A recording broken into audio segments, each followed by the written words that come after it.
Сиздерге чоң рахмат.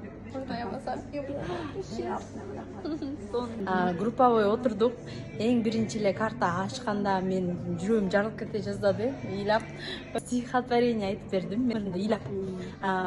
Ошондо эле мен прям ощущение болдум окшойт. Анан толтурган нерселер чыкты. Мен установкаларым, ата энеме болгон тааныштарым чыкты. Өзүм күчтүү ресурстарым чыкты. Каяктан ресурс алсам болот, каяктан күч алсам болот, кайсы жерде менде блок турат, кайсы жерден мен өтүшүм керек. Көбүнчө менин проблемам ошо балалык жакта экен. Уже билем, ясный картинка аягында ондай карталарды тизгенде уже билесиң да, мен муну кылышым керек экен деп. Өтө сонун болду. Не только мен, башкалардан да өзүмдүн установкамды уктум. Ар бирөөсү ыйлап, ушундай раскрылись. Өтө сонун трансформация болду. Баардык группалаштарым ыйлашып, бири-биринен алар да өтө сонун ощущение болду. Наверное, это тоже важно, за этим салонга, что бекер ошол адамдар чогулбайт, сөзсүз бир кандайдыр бир окшоштуктар бар адамдар ушу полеге чогулат да. өтө сонун болду. Сизге ыраазымын, советую, потому что сиз мынтип азыр ойлонсоңор да, андай нерсе в жизни чыкпайт. Мен ойломок эмесмин, что менде ошондой нерселер бар, картинка. Бул, конечно, таң калыштуу, кантип ошо сказка неме карталардан сенин жашооң чыгып атат. Я не знаю. Бул болсо вообще башкача экен. Я словами не передам.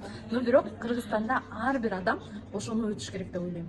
Особенно в это время, в наше время, обязательно, сколько родителей, которые срываются на своих детей, сколько детей, которые обижаются на своих родителей, и Кыргызстандар баары осознанный болсо, элементарно хотя бы бир ушундай нерселерди өтүп койсо, мен ойлойм, все равно счастье больше будет.